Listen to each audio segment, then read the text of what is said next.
Ladies and gentlemen, hey, hi, how you doing? Welcome back to the channel. Thank you so much for stopping by. Warzone's new integration with Modern Warfare 3 is coming up with Season 1 here on December 6th. And recently, we got all of the major details that you need to know going into launch revealed via the initial Season 1 blog, and then also various other announcements that we've had ever since Call of Duty Next. And today, I've gone through and compiled everything that you need to know about the MW3 Warzone update. As we go ahead and get into the details, if you enjoy the video, do me a favor, drop a like on it. It would be really appreciated. And if you're new to the channel, or if you're a part of the near 50% of viewers who are not already subscribed, let's change that, because every single day I got you covered with absolutely everything you need to know between MW3 and Warzone. Obviously, with the integration launch in Season 1, we've got so much content on the horizon. You're not going to want to miss any of it, so feel free to hit that subscribe button to stay up to date. But yes, as mentioned, Warzone MW3 or Warzone 3 or MW3 Warzone, whatever you want to call it, at the end of the day, it's just Warzone. This integration is dropping alongside Season 1 on December 6th at 9 a.m. Pacific time. And with this, it is arguably the single most game-changing update in Warzone's history.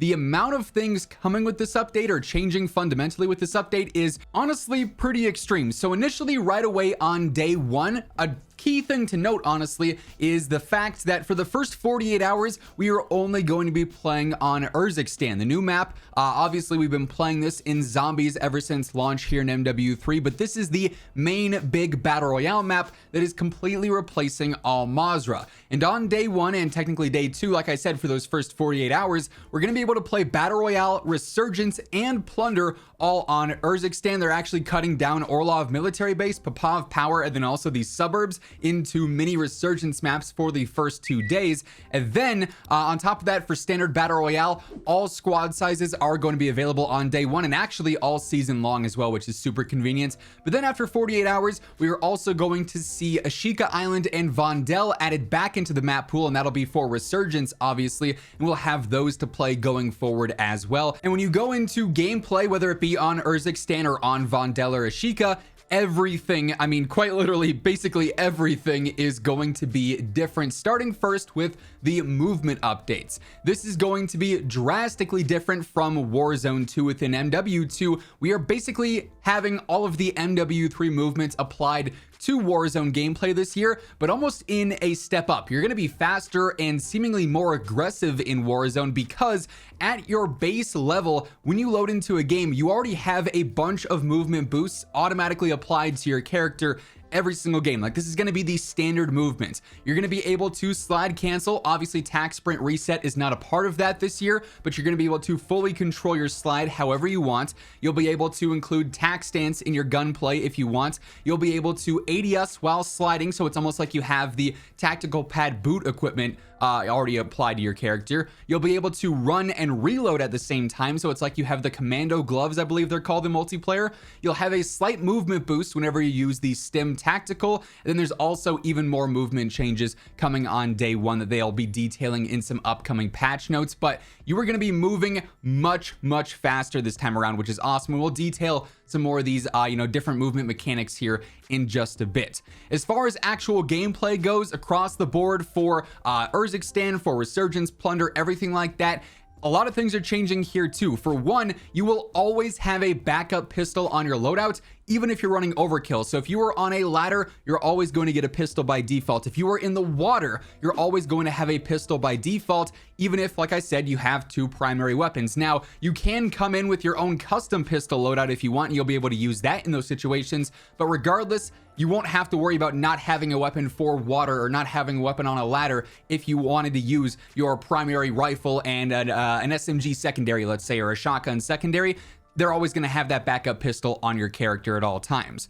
Water combat is also going to be changing this year. It's going to be easier to see players in the water, whether you are in the water with another player or outside of the water looking into it. That was a huge issue on Al Mazrah, and it's nice to see that it's being updated this year. You're going to be able to fully control the gas mask whenever you want. You can put it on and take it off as you wish. You don't even have to be in the gas to put it on if you don't want to, which there's obviously no point in doing that, but hey, it's an option. I'm curious to see if this is going to be a good thing or a bad thing over time. At certain instances, it's convenient to have it automatically placed on in the middle of a gunfight. Other times, though, you want to take it off, and you'll be able to do that now. So I think there will be some pros and some cons for that. We're gonna have dedicated ammo slots in our backpack, which is awesome because this means we can now carry every ammo type and not have to worry about filling up our, inventory with ammo that we don't necessarily want or need. Now, to actually activate this, you do have to manually pick up the first type of bullet. So if you want to carry sniper ammo, you have to go out of your way to make sure you pick up at least one bullet of sniper ammo. And then as you run over more, it'll automatically pick up and stack to max in your backpack. Same deal with shotguns, rifle ammo, SMG ammo, or pistol ammo, whatever the case may be. We are also going to see the return of loot rarities, so you'll be able to see easily if a weapon is a custom weapon, if it's an orange tier or a gold tier or a purple or blue, whatever the case is there. So just differentiates loot a little bit more, makes it a bit easier to quickly pick up things that are a bit more valuable.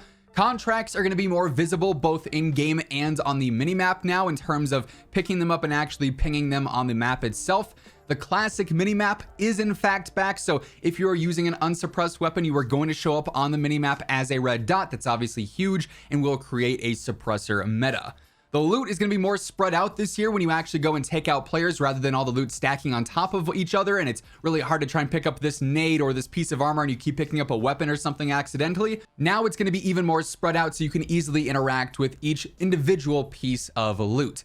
Then lastly, all of the carry forward, different things from MW2 Warzone or Warzone 2 in terms of quality of life updates, those will also all be available here within Warzone MW3. Hey everyone, it's holiday season, and if you're looking for the perfect stocking stuffer or gift this year, look no further than G Fuel. Whether you're trying to treat yourself this holiday season or pick up something for some friends or some family, G Fuel's got you covered with a little bit of something for everyone. Whether you're trying to restock on your favorite flavors, maybe try something new, they got the tubs, the starter kits, even just some straight up shaker cups if you're looking to grab a new one of those. If you want to pick up anything at all from the G Fuel site, be sure to go ahead and throw in code IMMORTAL at checkout for that nice little discount. Link for that will be down in the description below if you're interested. Now, MW3 Warzone is also innovating in a few ways that we've never seen before in Warzone history. For example, on Resurgence, there is going to be a drivable train or an interactable train. Is that a word, interactable? We're going to roll with it. The train on the map that is driving around, you can actually choose to stop or speed up. So you have full control over that. It'll make for some very fun gunfights. In different areas of the map, there are going to be horizontal zip lines. So rather than trying to get from building A to building B and having to jump off of one and then try and get as high up on the next one as possible, then climb it again, you can just take a horizontal zip line and easily get from the same elevation to the same elevation much faster there. So that's going to be nice and convenient there. We also have some interesting event updates based around new Warzone 3 gameplay or MW3 Warzone gameplay. For one, the big game bounty contract is returning now. So if you pick this up and you actually complete this bounty contract, you'll get an advanced UAV as a reward on top of cash. So that's obviously a huge thing for those trying to go for lots of kills. There's going to be a new public event known as Flyby, where basically on Resurgence, if this event happens, a bunch of drones come in and drop additional buy stations so you can access those maybe a little bit easier in some different places than usual. And strongholds are going to be very different this time around. Here's exactly what they say about strongholds. In order to make each match unique, strongholds have now been moved to the public event system where there is a percentage chance of them becoming accessible to infiltrate during an infill. So strongholds are not going to be guaranteed every single game. As a result of this change, players may also encounter cash drops during infill and may also find black site keys in ground loot, allowing you the opportunity to open a black site in any match. So you don't necessarily have to do a stronghold to get into the black site. You also might not have the opportunity to do a stronghold in any given game. Now, although this is MW3 Warzone, not every single new innovation of MW3 multiplayer is being integrated into Warzone 1-to-1. For instance, perks within Warzone are still going to remain perks just like in Warzone 2. We're not going to have boots and gear and all of that stuff, but we do have a lot of new perks now live in game within Warzone 3 here. A lot of them pretty game changing, and as I alluded to earlier, you do have some of these base perks already applied to your character character just as the default movement, and they go a bit more in depth as we go further on into the information here. So as I mentioned earlier, the tack pads are basically already applied to your character, so better slide distance, you can fully ADS while sliding.